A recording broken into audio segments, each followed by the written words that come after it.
Welcome to the Roundtable. I am Jennifer Eller, and with me today is our co-host, Mike Hill, and we have Cale and Paige Dyson with us. Yay! Welcome. Well, thank you, guys. How long have you been moved back? I just thought about that walking in here.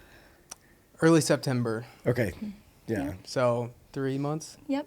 Lived in Noblesville for a year and decided to move back closer to friends and family. Yeah, I was trying to think of when we were out there because, like, you've been coming for a while and, like, involved and good. Then you're like, oh, crap, they're moving. You know, you always love to have great young couples, Yeah. you know, to be around and be in the church and to be able to hang out with. But, yeah, then, because it was a short time then that you guys took off after, because you were moved out to Idaho, right? Mm-hmm. So then after you guys got married, did you go right to Noblesville from there? Well, go ahead. So I moved to Idaho right after college. I, went through an internship and a trainee program, and they said, "Where do you want to live?" And I said, "Well, anywhere but my hometown." So I get thrown all the way out in Idaho. And How Paige- good is Idaho, though? Is it bad? Is it It's good? incredible. It's yeah. beautiful out there. Yeah. Yeah. I've I mean, never been. he was in the middle of nowhere, but we loved it. Yeah, I mean, it was beautiful, and in 2020, there's no better place to be than out west and be out in nature when there's not a whole lot else going on. So let's start there. What do you guys love to do? Are you outdoors people? Are you, like, do you watch movies? Do you read books? Like, what's something, I mean, you both work out, like, we can see that part. Yeah, we both like to work out. I do not, and you No, do a little I'm bit. saying there's Jennifer and I and Nick. Although Nick was on the elliptical this morning. So Good job, Nick. yeah. There's us and then there's you guys. There's a whole different level. Yeah, so, we like to work out. We have our own gym at our house. Do you really? Yeah. Is we it just like built a CrossFit gym type It's really thing? small. There's like... I know, but it I doesn't tried have the to- racks and like the... I tried to Yeah. make it as like old school, like bodybuilding It's like feel super that dark. is We painted possible. it black. Yeah. Yeah.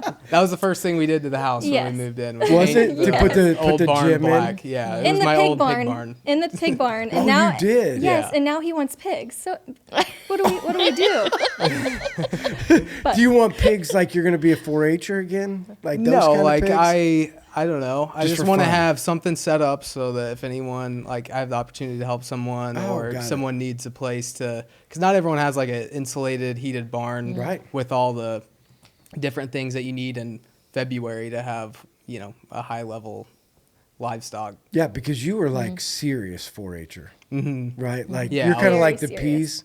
Like you sit out there and watch your animals grow. Oh, yeah. Every night, my dad That and I, sounds like yeah, fun. No, this is a real thing, right? every night, my dad and I, we'd get chores done. All the pens were cleaned, and we'd just sit out there and look at them and drink beer and, See, and I look at the told you this pigs. is a thing. Okay, so you were in 4-H, and you're sitting out there drinking beer? Yeah, that's No judgment. I'm just trying to keep up. that's like how my dad and I bonded. Hey, that's okay.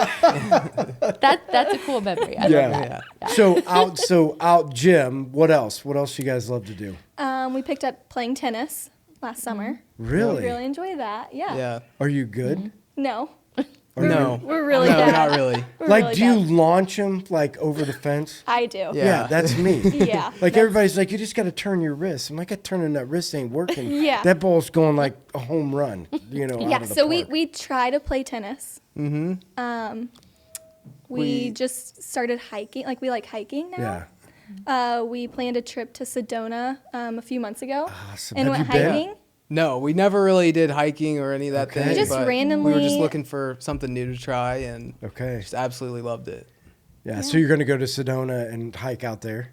Oh, we've So what already. we did- Oh, you did? Yeah, We did a few went. months ago. Yeah. So Oh, we you booked did? it like Yeah. you were randomly looking at Yeah. flight tickets, and we got a really cheap ticket to fly out there from Fort Wayne, straight flight. So we were like, oh, let's try it out. We've heard it's beautiful out there. So Yeah. we booked a ticket and we hiked for 2 days straight or 3 days? 2 days? 2.5, something Yeah. like that. Yeah. Like hiking, and then you came back though, like not backpacking No. where you're No. staying out on the mountain. No, Okay. we That would would be a just lot hike all day, and then we cooler, had an though. Airbnb. Okay. But Did you go to Slide Rock? Because that's out in Sedona, right? Isn't Slide Rock in yes, I think it is. We've heard about it, but we Yeah, didn't go we didn't there. go It's to that. overrated. We went to Bell Don't Rock. go. I mean, it's a really beautiful place, but you seriously slide down a rock into very cold water, and your butt hurts after you're done doing it. But so are you going to get into the hiking, like I do think serious so. stuff? Yeah, we want to go to Maine next. Maine is next so. on our list, so Okay. we got to figure out when we can fit that in next. Yeah. You should do like Glacier sometime. Like I've I've heard a seen lot of pictures. great things. Yeah, it's beautiful. there. Glacier and Zion are on Yeah. the list. Yeah. So That's neat, Yeah. especially since you guys like it together. Yeah. So you're not the indoor people reading books, watching TV. I'm No. that too. I'm probably my favorite thing to do is watch sports. I'm kind of a sports nut. So you don't watch anything else other But than that's sports. all. Yeah. Okay, so who do you like? Purdue Boilermakers.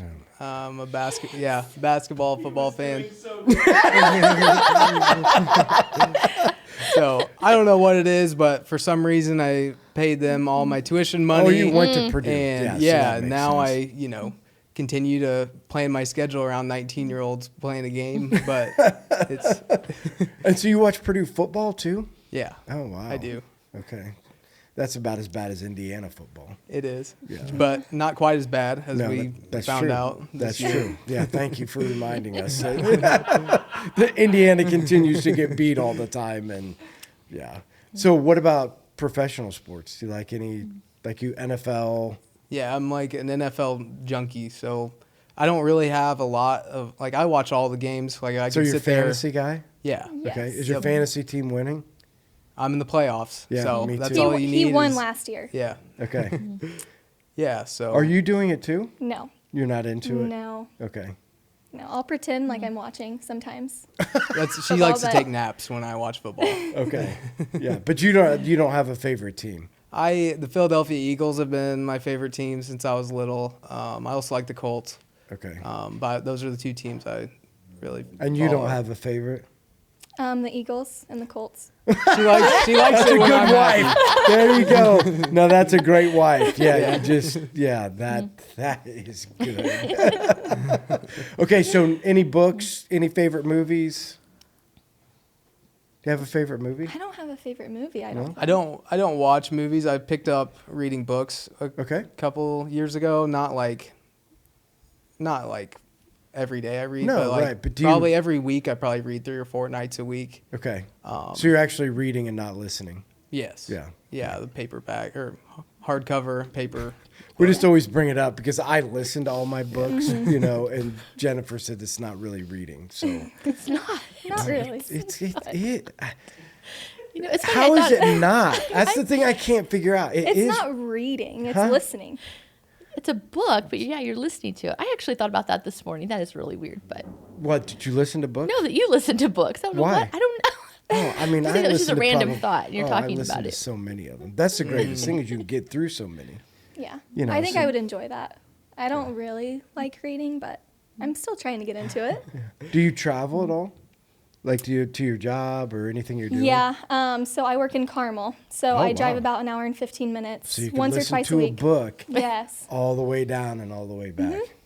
Yeah. Yeah, and I travel across the Midwest for my job, so I'm kind of a serial podcast consumer. Are you really? So it's kind of weird to be on one, I guess. But normally the people I'm listening to have done something profound in their life or like done something completely incredible.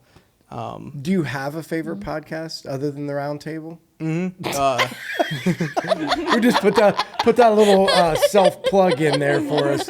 Yeah. yeah, my favorite podcast is called Modern Wisdom by Chris Williamson. Really? He's got, psychologists go on there, health and fitness people go on there. Modern wisdom. Yeah. Okay. It's really good. Is there something you took away from it that's like life changing? Not necessarily. Like just a lot of the things are interesting, I guess, enough to hold my attention. Like the host is just very, very good at having really interesting guests on. Sometimes people that talk way over your head, and he can kind of deduce it down. Okay. And make it really consumable. So here's a question. Since you're both workout people, you're listening to modern wisdom, right? Which is helping you, like you said, psychologists and healthy, Yeah. like, so are you like all healthy eaters too? So you never eat any bad food? I mean, we eat some bad food. If we have to. Okay. We really enjoy cooking. Yeah. So we cook breakfast, lunch, and dinner at Okay. home every day, unless obviously we can't. But Okay. So do you like do all your meal prep and we don't meal prep. okay. We I cook mean, if we have to, if we we had will, to. but we prefer to cook together and just have stuff fresh. Okay, so talk about what's the best healthy eating that you do? Like what's a meal that you go back to or meals that you go back to? We're very plain. Yeah. Very basic. So Yeah, if we could have like a lean cut of steak, a sweet potato, and a vegetable every night, then we would be good. Really? Yeah. Okay. A lean meat. Yeah. a potato. Steak and preferably, but Can it be any kind of potatoes? Have to be disgusting sweet potatoes? Can be russet potato or Okay. yeah, red we really- potato yeah. or whatever. Yeah, I'm just trying to get some advice because, yeah, I got blood tests done again, and they're like, you're too fat, your cholesterol's too high, your blood sugar, yeah. So, you know what he told me to do? What? He told me that I need to fast for 5 days, No. once a month. Once a month for fast for 5 days. Consecutively? Yes, 5 consecutive days to help reset some of that stuff. Wow. It's probably just the lever that he has when a pastor comes in. It's like, let's do the fasting thing. He'll know exactly what I'm talking about. I never thought about that. Maybe he is tricking me. Yeah. No, but there is something. I have heard a lot about fasting. That Yes. it is good even to fast for one meal a day or something like that. That can help you. Is it health metabolism. experts I on mean, our I podcast? wouldn't do it, but Yeah. if your That doctor wouldn't be- said to, That wouldn't be my prescription, but I'm not a doctor. Huh? Well, I know, but you guys have listened to Modern Wisdom, and Yeah. you've actually done it for a while. So fasting, intermittent fasting, how about that? That's never been in your... no, I get too hungry. No. No, my prescription would be focus on building muscle first and foremost, and then after that, a lot of things just come a lot easier. After that, The metabolism even and after everything. you're 50, like stuff comes easier. Yep. All right. I don't know. I'm actually going to try it. I think I'm going to try it because Let it's us probably know not a how it bad goes. idea to fast anyway. You know, Yeah. There's probably- a lot of benefits. you to probably fasting. get me to pray more. Like, Maybe start with like 2 days. well, I've and then go started to, like- since Sunday. So since Sunday, I've been doing one meal a day, and because I'm on the whole gallon of water thing, which is it's getting less annoying. But in the beginning, it's all I do is pee. You know, like that's all. It's all you're doing is you get done with a meeting, you got to stop a meeting. I mean, now that's getting better. But yeah, now I'm on the one meal a day, and then my thought is next week on Monday, I'm gonna start the 5 days no eating. So we'll see how it goes. Good luck. Wish you luck. Yeah. Might be a little grumpy. If you got a meeting with me next week, you might want to change it, right? Okay, so let's talk about your story. So, growing up, like couple significant things from both of you guys, like awesome memories from your childhood. So tell me, when I say childhood, so from when you can remember up to high school, what's something that sticks out in your mind that was like, wow, this was awesome. Love this part. We always did this. Something about Yeah, so one thing that sticks out to me is my family would always go camping every summer, all summer long. all summer. All summer long. Wow. Like every weekend, or you just went to a camping park? We just and went to a camping park and we set up and we just pretty Stayed. much lived there all summer. Wow. Which one? We went to, is it Mississinawa? Yeah, I don't. Yeah. I was just curious if there was one that was better. It's not like a Yogi Bear park or anything. No. Okay. No, there was like nothing there. We just had to sit What was around your the favorite fire. part about camping? Just hanging out with my family, Okay. I would say. So Played you- cornhole and we swam a lot. And Do you have a big family? so I have 4 older brothers. Wow. So my mom had 2 boys. My dad had 2 boys before they met, and then they had me. Okay. Yeah. So that big family. So, yep, lots of cousins. So Yeah. it was my family, and then like my dad's sister and brother, and we would all camp together. Okay. one influential person in your life growing up? I would say my brother Casey. Okay. For any specific reason? He's the one that seems to have his head on straight. So he was the one that would keep you in line? Yeah, so when my dad passed away when I was 13, I felt like he was my go-to person. Okay. So he became like your dad. Yeah, Wow. I'd say. He's quite a bit older than me, Yeah, so that's cool. yeah. Okay, how about you? Something significant about childhood growing up, something you loved, something you remember? I loved showing pigs growing up, and that's a big thing around here. As something that I just loved to do with my dad. You know, when I was about 11, 12, I was kind of, you know, my mom, she loved me so much, and, you know, we spent a lot of time together. My dad wasn't super, you know, into young children. Like, that wasn't really his thing. And then I finally, you know, when I started to grow up, I was just interested in what he was doing, and that was something that he was into with my sisters. So I just Oh, he was into the pig stuff too? Like, he loved it? yeah. So my sisters showed pigs. They were 7 and 9 years older than me, so I kind of always watched that. And as they kind of grew up and got interested in boys and stuff, that was when I kind of came around, and it's something Dad and I really bonded over. Right. So, and he would just take me around, go to all his friends' houses, and But you guys were serious 4-H'ers. See, there's like the 4-H'ers like us who it's time to take an animal, and so you go to the finish barn and you grab a pig out of the finisher, and you're like, you go out there and you show, and the judge like tells you to go into the last place pen within 2 minutes of being out there. Like, there's that kind of 4-H'er, and then there's like you guys that are going after it, right? yeah, those were like the people that we kind of tried to keep our pigs away from, so they didn't get sick. Yeah, we or, were like, we were the families that you're like, oh my God, stay away from the Hill family. Yeah, their pigs are terrible. So did you win anything when you were doing it? What's the best thing that you got? We won a breed at the state fair and got to go out into the Coliseum and show in the Grand Champion Drive, which was a big deal. That's awesome. There, so that was like the first time I'd ever done well. So that's what really kickstarted everything. Yeah. So is it something you're going to recreate? So you know how sometimes as kids we like grow up with something and we loved it so much we want to try to recreate it with. So if you have kids someday, do you want to do that? Yeah, I mean, I would have to make sure that we were, you know, a team and on board with that, because it's very expensive hobby. But I'd also want the child to be into it as well. Like, that was a big part of in our family. Like, the way my dad handled things is he's like, hey, if you're into it, then we're gonna go all into it. But if you're halfway into it, then I'll get the pig out of the the finishing barn, and you can do that. Yeah. Huh. So he kind of judged it on where you were at. Mm-hmm. Yeah. I didn't give my kids that choice. I'm like, I guarantee you ain't going to be all in it, so I'm just going to get you the one out of the finish barn. I pre-decided for my children that they weren't ever going to really be in it. But so, most influential person for you growing up? You know, It could be multiple people too, like people that made a big impact on you. like I said, I mean, my parents were very influential, and like I said, my dad and his friends, I looked up to all of them growing up. A lot of them go to church here, but I don't know. I just felt very, seen, and it felt like a big deal that you got to go around and hang out with Dad and all the guys and all that. So Yeah. I do think that is unique.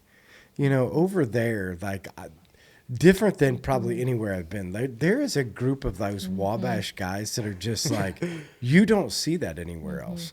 And the funny thing is, I think I'm allowed to say this, but what bonded them together before, you know what I mean? Like drinking beer and maybe too much beer and, to what bonds them together now. I think that's pretty awesome. I mean, because a lot of those guys hung out together, and not that it was terrible, but the common denominator wasn't Jesus.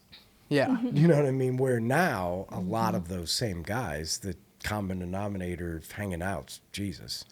So yeah, I that was think really that's neat. strange to me. I mean, not that everyone was satanic or anything, but No, I didn't a lot mean of it great that way. people. Yeah. Yeah, growing up, that was never like, oh, I want to go hang out with Dad and his friends and talk about Jesus. You know, Right. it wasn't really that way. And then as I was discovering faith later in life, and Tad and all Jay and all those guys invited me out to the Bible study. I walked in there, and it was just a really strange feeling, because I was there when, well, I think I was pretty small, but Dad helped build the Tad's shop out there. And Right. just through all the years, it was kind of a weird feeling to be walk showing back up into that and- shop and yeah. having a small group in it. Yeah. Yeah, no, it's completely different. And that was, probably the only reason why I even went, was because all those people had invested in me in my life, and my dad had invested in me in my life, and they had just built up a lot of equity. Right. And I think and- that's a great point. So I want to make sure I clarify this. I mean, they're great people. I didn't mean it like bad that they were, those guys are people who choose to invest a lot, into other people. And like you said, build up equity.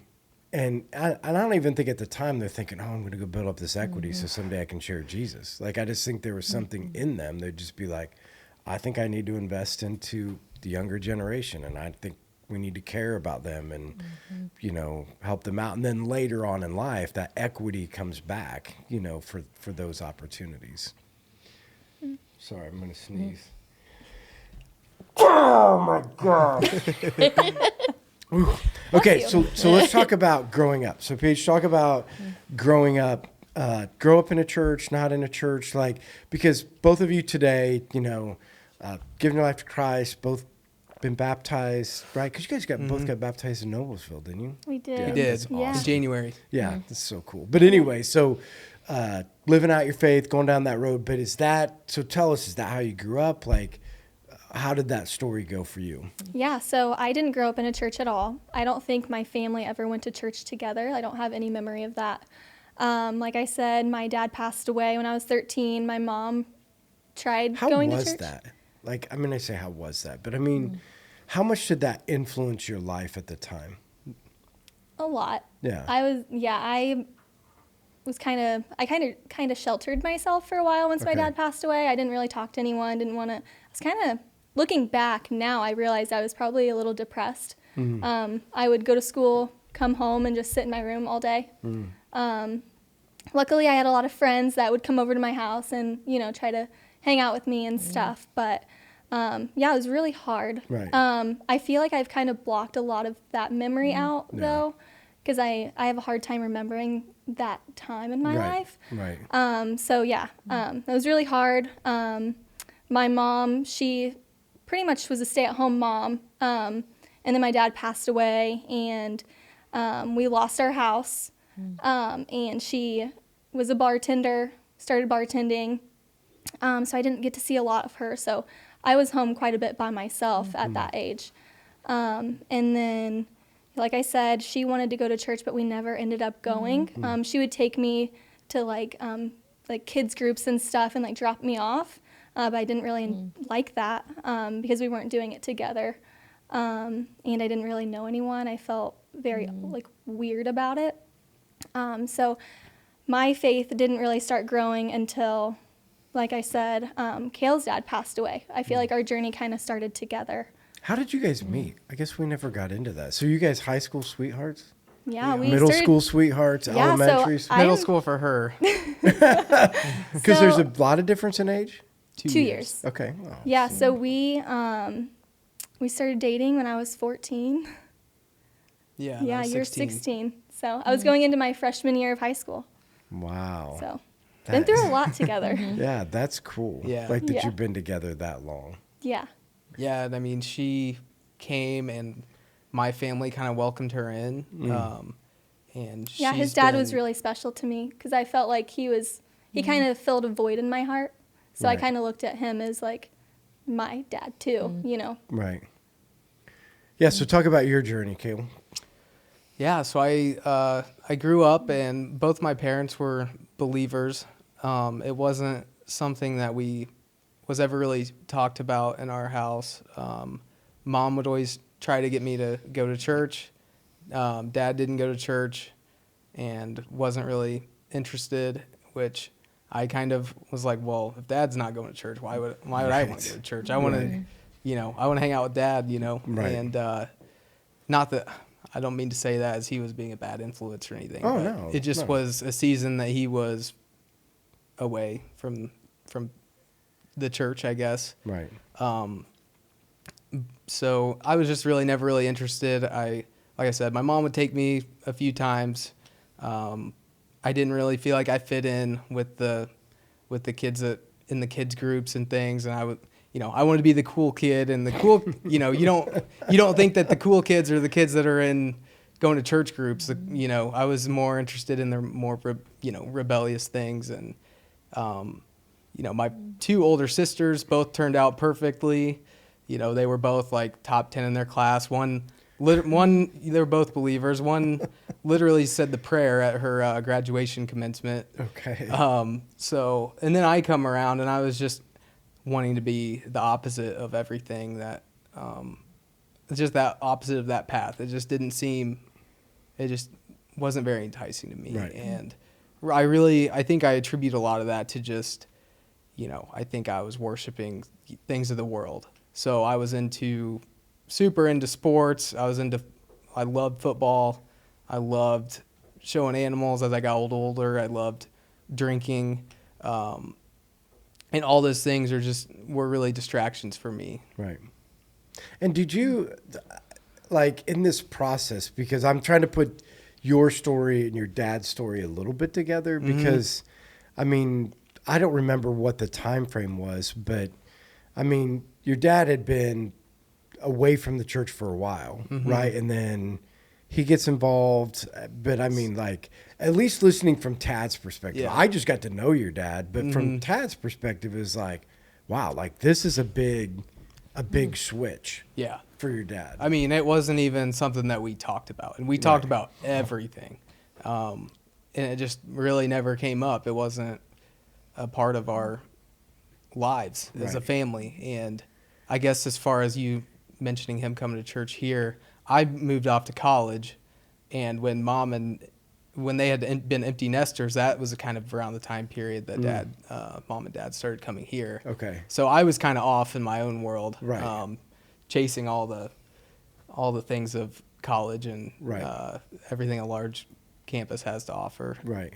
So talk about, like, both of you at pretty significant times in your life lost somebody that you love. So how did that, I mean, for you, you said you've blocked out maybe a lot of those times, but then even, for Cale's dad with Troy, like, you were close to him. So how did that go when it comes to faith and losing someone? Like, because at this point you're still not, at a place where you're like super on fire for Christ at all, when your dad gets sick and, you find out that, like, it's maybe not going to go the way it's supposed to go.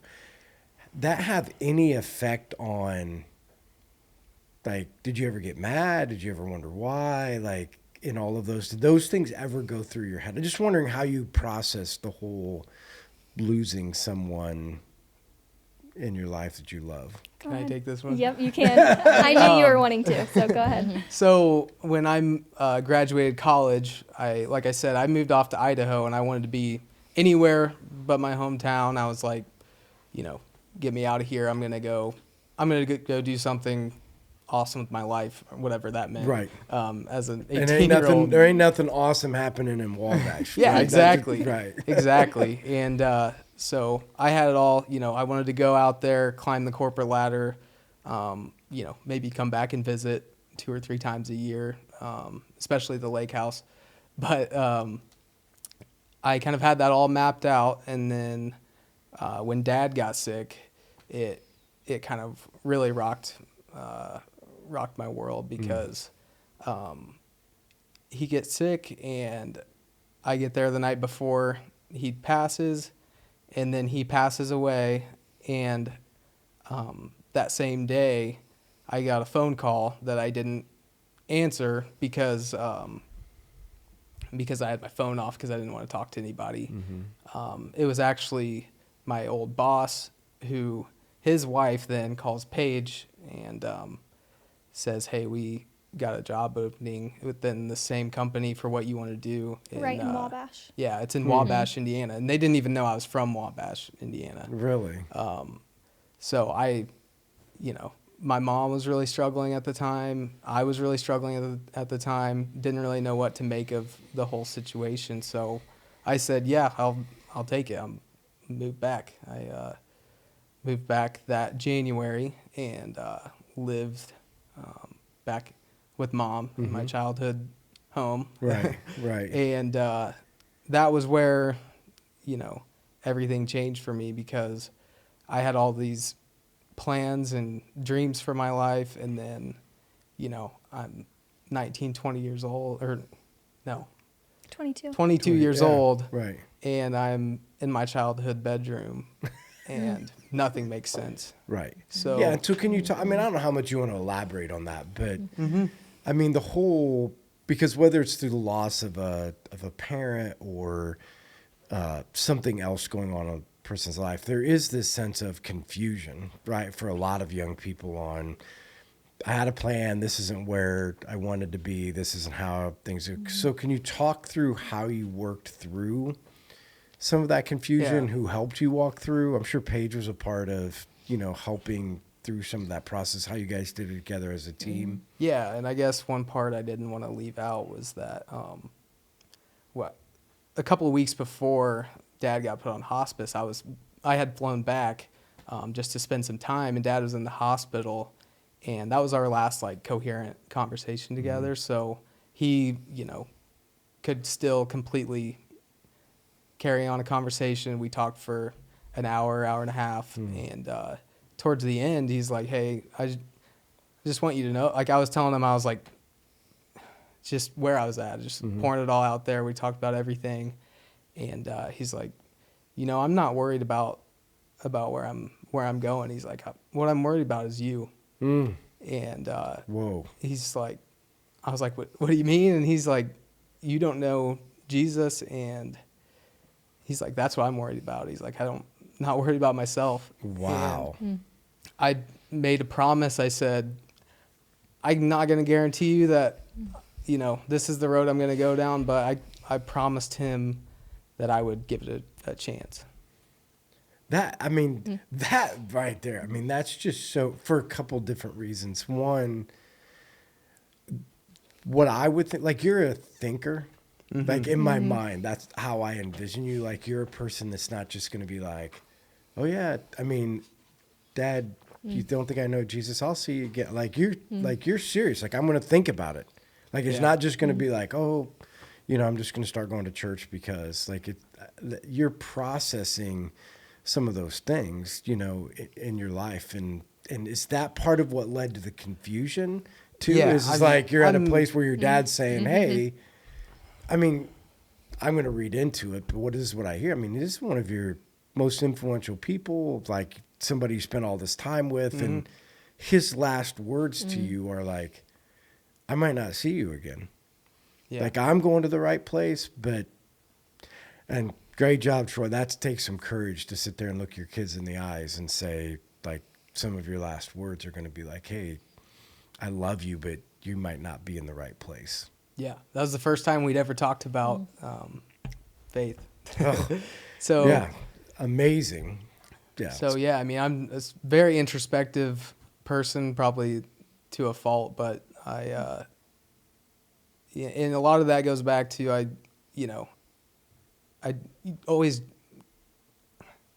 I drank a lot, so that kind of numbed a lot of that. And then when I kind of slowly started drinking less and less, my mind just was coming back to life. Right.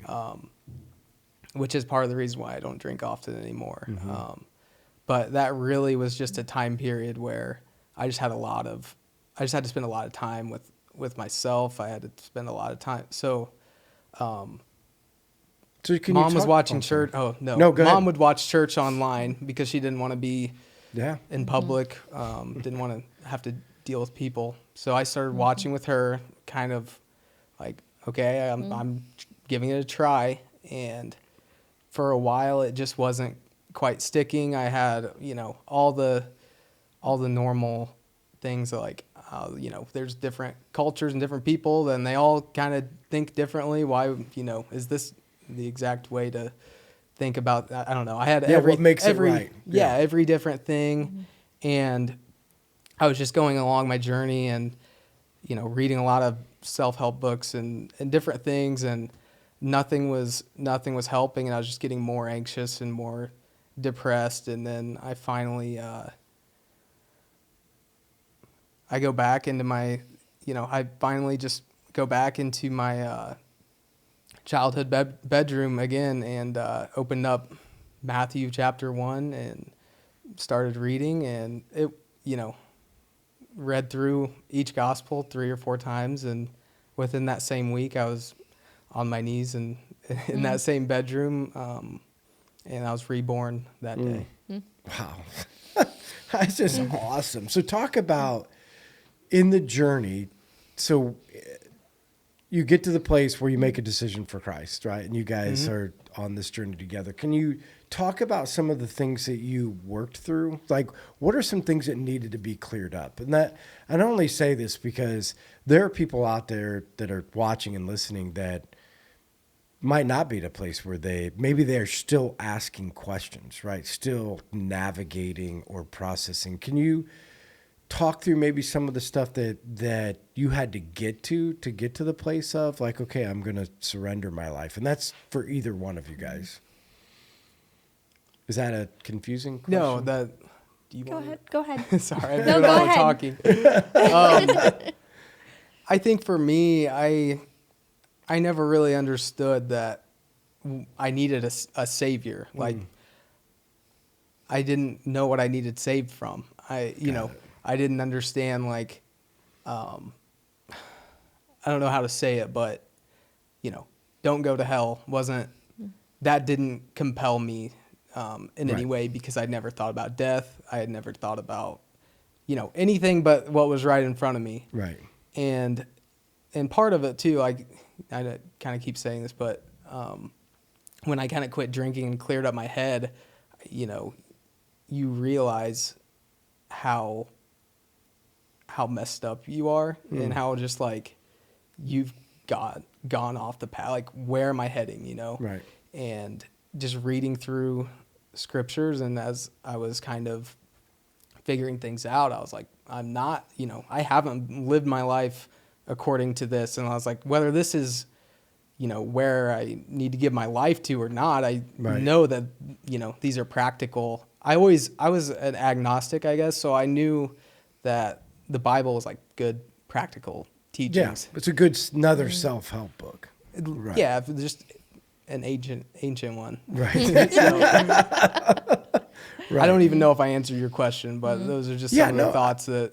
And again, because I think for everybody, there's this process that you go through. And I think it is interesting, and maybe you guys can talk on this, but so you're talking about alcohol being something that just like muddies the mind. But I think that's the other part of it. Like, part of Satan's ploy is to keep your mind distracted in lots of different ways. And it's not always just alcohol. I mean, your phone and TV, like there's a new way of keeping your mind unclear, you know, because, you know, that's what you're talking about. Coming to a place of clarity, like getting to a place where you can think through, you know, those types of things, and or talk through or think through the idea of what is going to motivate me. And for you, it was the settling on the knowledge that it's true. Like, I do need a savior, and I do believe that this is true. And so I need to make this, you know, decision. Yeah. And I kind of alluded to it, but I literally was at the point where, like, nothing else, like, I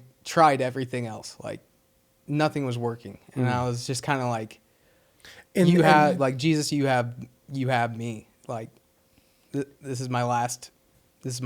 And you say resort. nothing's working because you were depressed. I mean, what were you trying to fix? I was just super anxious. Okay. I couldn't make sense of what was happening in my life. It just was not it wasn't what I planned. Yeah. I didn't really understand what, you know, did my dad just go into dust? Like, is this it? Like, my family is, you know, torn to pieces, and and I, was just not seeing a lot of purpose and meaning to anything. Yeah. So that was I was searching for that. Right. And that point you hadn't found anything, and then the gospel is No, yeah. I mean, I gave everything into working out, and I, could never get big enough or, ripped enough. And then I tried to put just different things, and it was just very unfulfilling. Right. So Paige, can you talk about your side of walking that journey with that? Because you guys talked about you guys doing it together. Mm-hmm. Walking. So were you both searching together? Like, can you tell us a little bit about your side of it? I feel like as Cale was going through his journey, it made me more curious. So, I mean, through conversations and reading the Bible together and just like his insight and just him just being open and like explaining the Bible to me more, because I feel like he gets a lot more out of the Bible than I do. Yeah. And sometimes I need him to like walk Yeah. me through it. But Yeah, that's awesome. yeah. Yeah, I feel like, I mean, correct me if I'm wrong, but I feel like for you, it was when Dad died and I was going through all that, it was like you almost it was almost forced you to unpack and face a lot of things that you had been holding in. Mm-hmm. So were you searching at the same time too? Like, was some of those same, like, were both of you at a place of like, oh, like this opened up I don't say a can of worms. I don't know if that's the right word, but it just opened up things that you never had thought through before? I think so. Mm-hmm. Yeah. Yeah, because going back, it never came up in a conversation. Right. I mean, we've Like- never talked about Jesus before. Right. We've never read the Bible. We never had gone to church together before. I mean, your dad invited us to Eve service here one year, and we came. But that was the only time that we had been to church together. So our lives, our relationship has completely changed since Troy passed away and since we've started searching and growing our faith. Yeah, so let's talk about that, because now you guys are married, both giving your life to Christ. Now you're trying to figure out, hey, we're married, trying to live for God, trying to figure out what he wants you to do with life. So can you guys talk a little bit about where you are in your journey now when it comes to marriage and how faith fits into it, or, just the things, because didn't you guys take one of the Grow Night classes? No? We did premarital counseling with Right, right. Yeah, I just didn't know if there was one other. Yeah. So can you talk about your journey of now that you've given your life to Christ, now that you're married, like what are some things that you can give as advice to young couples who are, trying to figure out what it looks like to live for God and live together, on purpose inside of your marriage? So can you give any insight, to... Go ahead. Well, I guess starting from the beginning. No, I feel just like know keep you have taking so up. much to talk about. I mean, from the beginning, we were new in faith. I gave my life to Christ when we were the summer before we got married. Right. So everything was still pretty new, and things were changing so fast. But we just talked about it every day. We read, we do the same Bible reading plan every day. So do you guys do it together, or do you guys do it separately and then talk about it?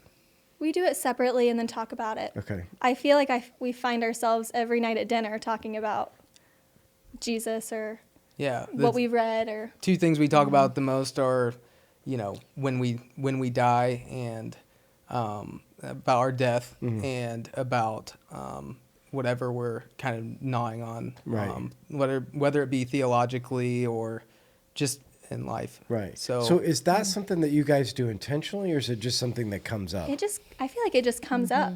yeah, I feel like,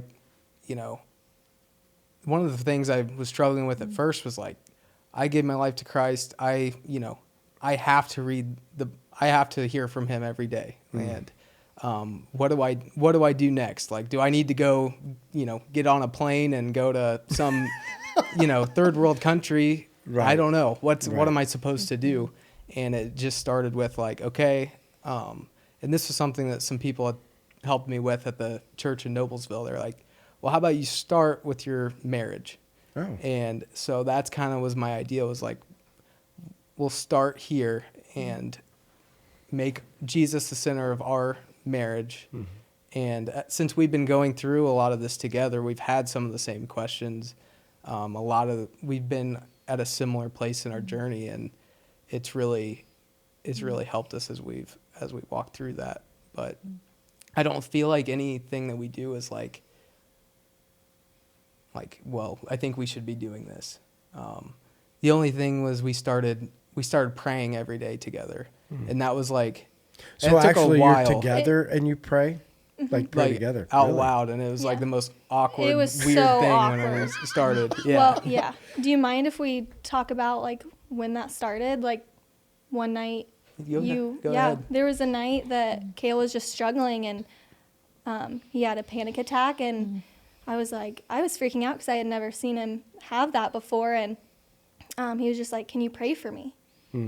And I was like, "Oh boy!" Like I've never prayed out Yeah, loud you're before. like- But you're like, I'm like, I have to gulp.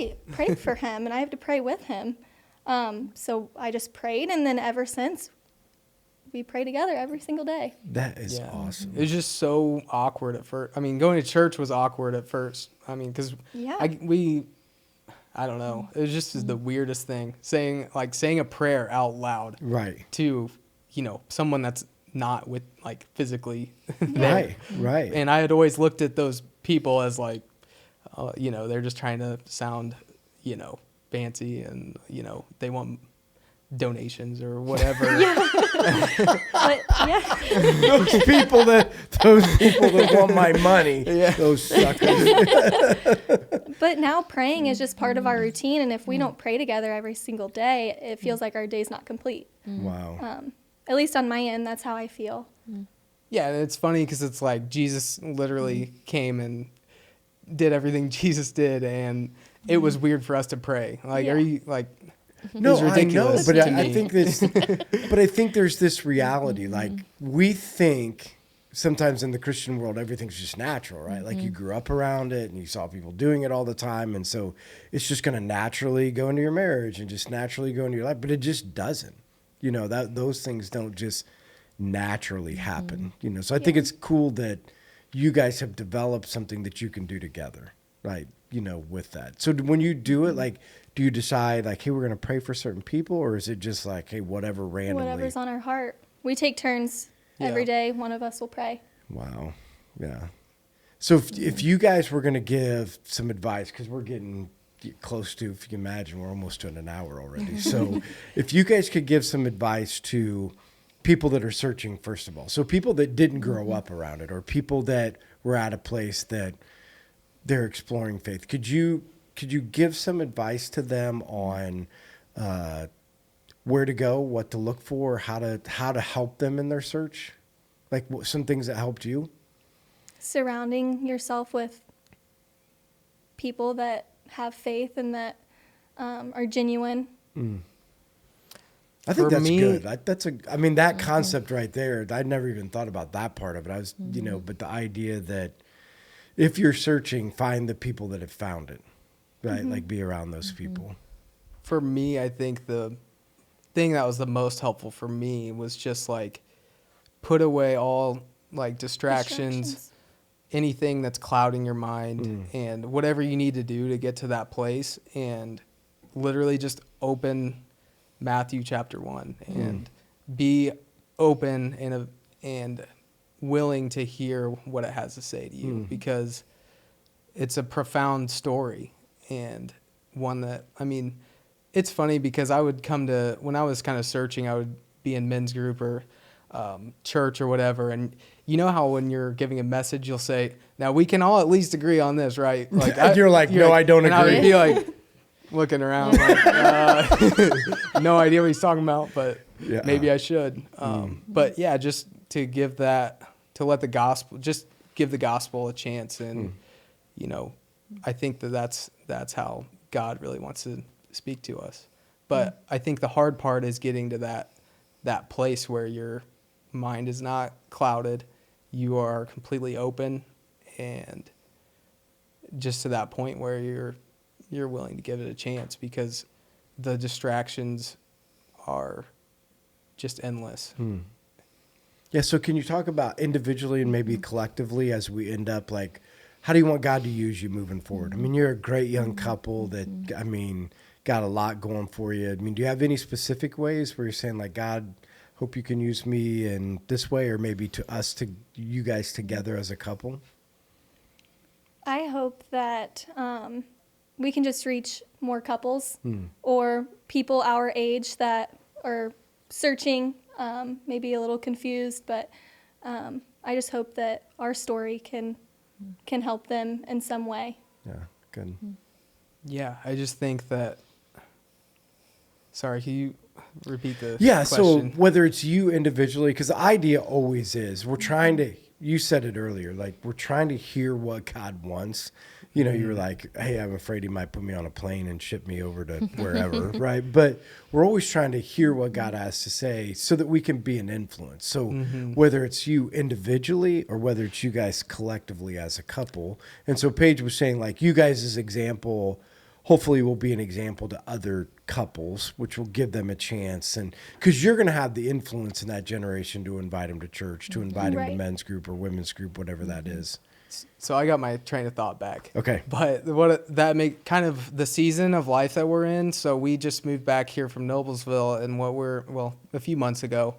But what we're trying to figure out is like, and this is another topic that comes up a lot, is like, how are we going to organize our life and set up disciplines in our daily life that is the best way to serve Christ. And we're just still trying to figure that out. And and maybe I overthink it like I do everything, but it's like, I need to be with people that are, on fire for Jesus and are mature in their faith.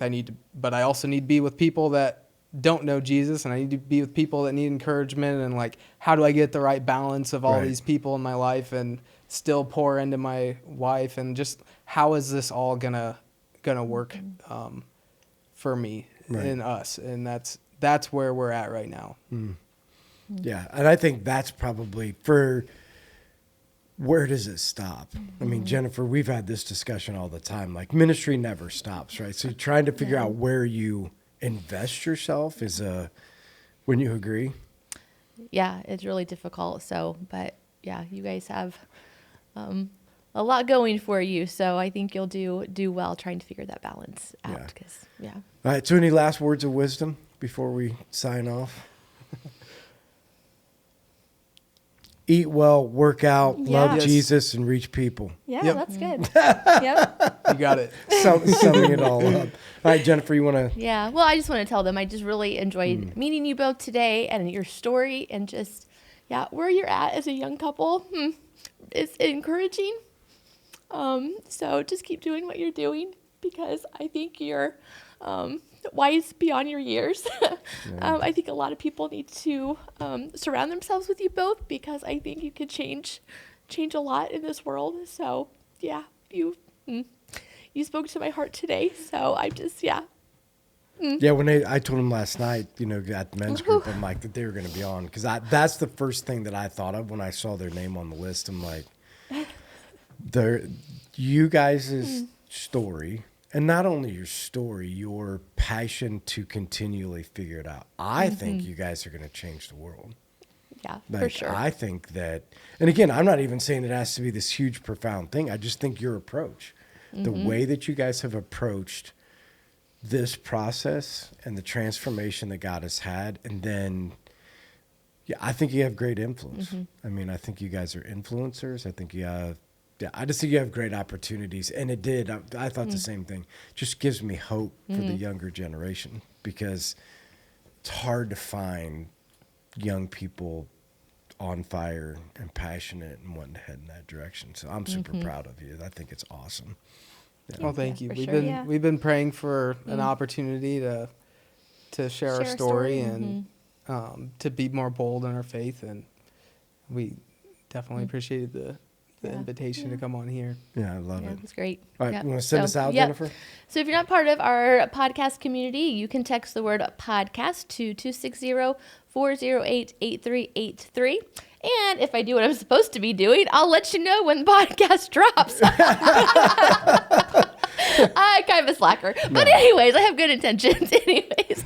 But if you know someone who wants to be on the podcast, or you yourself, or you have a topic you want us to talk about, you can send us a message. Yeah. And so when this will go out tomorrow. Yes. Something. Yeah. Yes, So when this so. drops, so if you're watching, listening, whatever. So we want to make sure that if you see this on Facebook, make sure that you share or like it, because that gives us an opportunity to be able to get you guys' story out on other people's feeds, and they have an opportunity to go to it. And make sure if you're on our YouTube, comment, whatever that looks like. We'd love for you guys to be able to hear feedback. And are you guys second service or first service people? First service. First service people. So if you get an opportunity, if you are a first service person, or if it's like this week and I talk too long, first service people and second service people are crossing over. But anyway, make sure you come up and see, come up and say hi to them, get to know them. Great young couple.